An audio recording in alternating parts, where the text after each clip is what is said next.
Skin care মানে সবসময় অনেকগুলো বোতল আর অনেক বেশি খরচ নয়। আসল যত্ন সঠিক ধাপ, সঠিক প্রোডাক্ট আর সঠিক ব্যবহারে। আজ আমি শেয়ার করব একেবারে কম ধাপে কম খরচে পুরো ডে এবং নাইট স্কিন কেয়ার রুটিন, যেটা আপনার সময় আর টাকা দুটোই বাঁচাবে। আসসালামু আলাইকুম রহমতুল্লাহ, welcome to nourish and grow লাইফে। আমাদের চ্যানেলে আমরা কথা বলি এত সুবিশাল জগতের মধ্যে কিভাবে আপনি আপনার জন্য সঠিক প্রোডাক্ট ব্যবহার করবেন। প্রথম কথা, আপনার ত্বক একদমই ইউনিক, এটা আপনার মনে রাখতে হবে। অন্য কারো রুটিন কপি করলে ফল আপনি পেতে নাও পারেন। আর তাই মিনিমাল রুটিন মানে কম ধাপে কিন্তু আপনার স্কিনের জন্য দরকারি ধাপ। প্রয়োজন অনুযায়ী স্টেপ ফলো করলেই একমাত্র আপনার স্কিনের জন্য উপকার বয়ে নিয়ে আসতে পারে। চলুন প্রথমেই শুরু করি মর্নিং রুটিন দিয়ে। মর্নিংয়ে প্রথম স্টেপ হচ্ছে আপনার ক্লিনজার। ত্বক যদি অয়েলি হয় তাহলে সকালে জেন্টাল ফোমিং ক্লিনজার ব্যবহার করুন। স্কিন যদি ড্রাই হয় তাহলে শুধু প্লেন পানি বা মাইল্ড ক্লিনজারই যথেষ্ট। সেকেন্ড স্টেপে যে যদি আপনি প্রয়োজন মনে করেন আপনার স্কিনের জন্য, তাহলে একটি ভিটামিন সি সেরাম আপনি ব্যবহার করতে পারেন, কারণ এটা হচ্ছে অ্যান্টিঅক্সিডেন্ট প্রোটেকশন দেয়, সাথে স্কিন টোন ইভেন করে। কিন্তু যদি বাজেটের প্রবলেম থাকে কিংবা আপনি যদি হয়ে থাকেন টিনেজার, আপনার মনে হয় না কোনো ধরনের সেরাম আপনার স্কিন রুটিনের সাথে যোগ করার কোনো প্রয়োজনীয়তা আছে। তৃতীয় ধাপে আছে সানস্ক্রিন। এটাই আপনার সবচেয়ে গুরুত্বপূর্ণ মর্নিং স্টেপ। আপনি যদি সকল স্টেপই স্কিপ করেন, এটা স্কিপ করা যাবে না। ইউভি ড্যামেজ প্রতিদিনই হয়, এমনকি বাসার ভেতরেও। তাই কমপক্ষে SPF 30 বোর্ড স্পেকট্রাম সানস্ক্রিন ব্যবহার করুন। এখানে আরেকটি কথা আছে, যদি সানস্ক্রিন হাইড্রেটিং হয় আলাদা ময়শ্চারাইজার অ্যাপ্লাই করার কোনো প্রয়োজনীয়তা নেই। ড্রাই স্কিন হলে সানস্ক্রিনের আগে ময়শ্চারাইজার ব্যবহার করতে পারেন। আমার যেহেতু অয়েলি স্কিন, এই কারণে আমি ময়শ্চারাইজারটা সকালে অনেক সময়ই স্কিপ করে যাই। আর সত্যি কথা বলতে সকালবেলা এত সময়ও থাকে না। আর যে স্টেপগুলোর কথা বলছি এগুলোর সব কয়টাই আলাদা আলাদা ভিডিও আছে আমার চ্যানেলে, সো দেখে নিতে ভুলবেন না। তার মানে আমরা কি বুঝলাম, আপনার মাত্র 3টি স্টেপে সকালে স্কিন কেয়ার রুটিন কিন্তু শেষ। কি দিতে হবে? ক্লিনজার দিয়ে মুখ ধুয়ে নেবেন। সেকেন্ড হচ্ছে আপনি ময়শ্চারাইজার অ্যাপ্লাই করবেন কিংবা একটা সেরাম অ্যাপ্লাই করবেন যদি আপনার স্কিনের প্রয়োজনীয়তা থাকে। টিনেজার হলে কোনো দরকার নেই, একটা ময়শ্চারাইজার দিবেন। আর তারপরে সানস্ক্রিন মাস্ট। এই 3টা জিনিস আপনি যদি ব্যবহার করেন, তার 2টাও করতে পারেন, ক্লিনজার সানস্ক্রিন। মাঝখানে যদি আপনি কোনো কিছু না দিতে চান, টোটালি ওকে, কিন্তু সানস্ক্রিনটা কিন্তু ভুলবেন না। এখন আসুন রাতের স্কিন কেয়ার রুটিনে। এই রুটিনে আমরা একটু ধৈর্য ধরে সাবধানে কিছু প্রোডাক্ট ইউজ করব, যেটা আপনার স্কিন কনসার্ন অনুযায়ী হবে। প্রথম স্টেপ হচ্ছে ডাবল ক্লিনজিং। ডাবল ক্লিনজিং একটি গুড প্র্যাকটিস। যদি সানস্ক্রিন বা মেকআপ ব্যবহার করেন, রাতে ডাবল ক্লিনজিং করুন।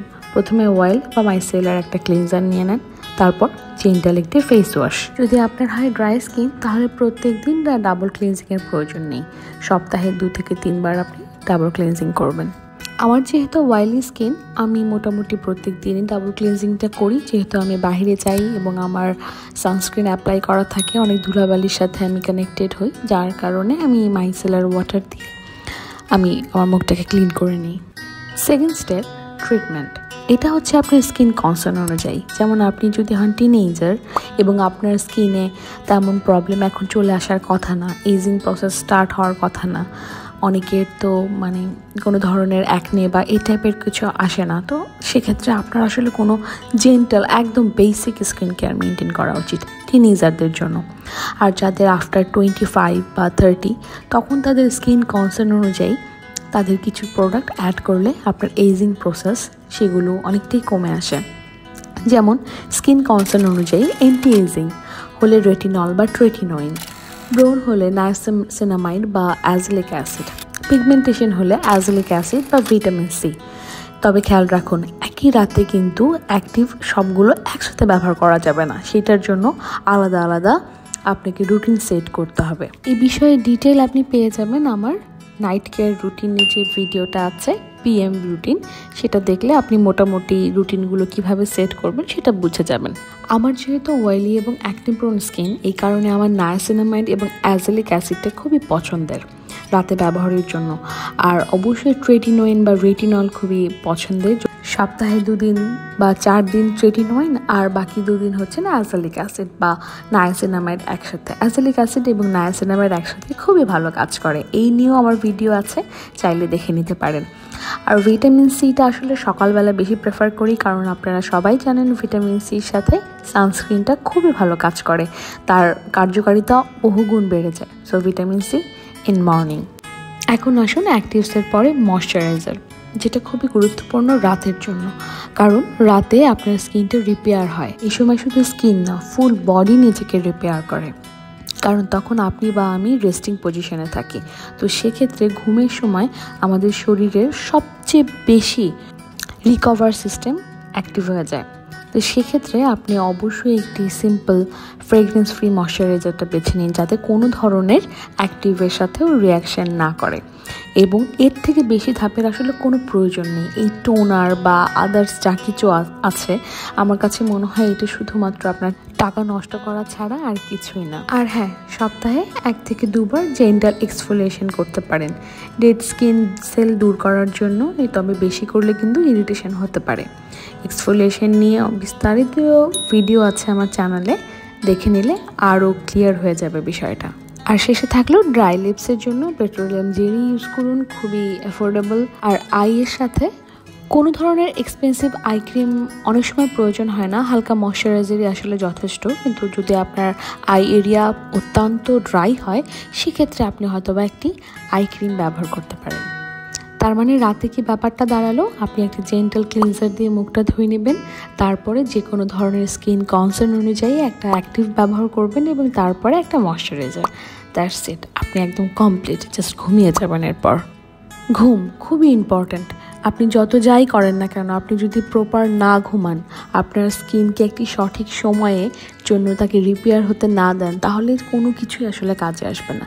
তো ঘুম খুবই গুরুত্বপূর্ণ, এবং সেটা সঠিক সময়ে।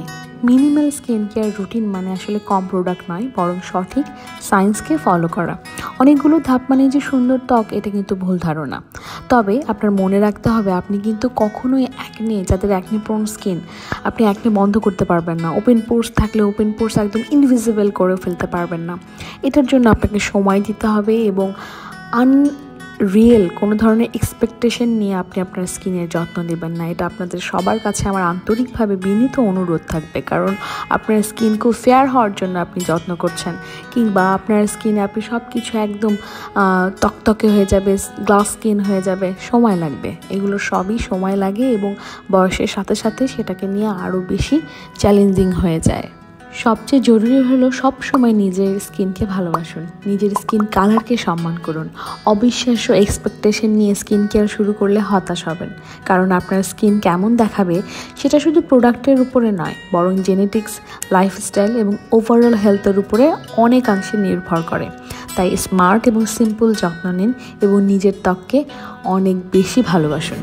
আর হ্যাঁ, এই ভিডিওতে আমি কোনো নির্দিষ্ট প্রোডাক্টের নাম বলিনি, কারণ আমার চ্যানেলে প্রতিটি ক্যাটাগরির আলাদা আলাদা বিস্তারিত ভিডিও আগে থেকেই করা আছে। আপনি চাইলে সেগুলো দেখে নিতে পারেন, আরও ভালো আইডিয়া পাবেন। এবার আপনি চট করে আপনার স্কিন কেয়ার রুটিনটি আমার সাথে শেয়ার করে ফেলুন, এবং কমেন্টে জানাতে ভুলবেন না ভিডিওটি ভালো লেগেছে কিনা। ভালো লাগলে শেয়ার করবেন এবং সাবস্ক্রাইব করতে ভুলবেন না। আর হ্যাঁ, আপনাদের জন্য কিন্তু একটা সারপ্রাইজ আছে। আপনাদের জন্য বাজেট ফ্রেন্ডলি অনেক টাইপের প্রোডাক্ট নিয়ে আমি অতি দ্রুতই ভিডিও করব, তো সেক্ষেত্রে সাথে থাকতে ভুলবেন না। আসসালামু আলাইকুম ওয়া রাহমাতুল্লাহ।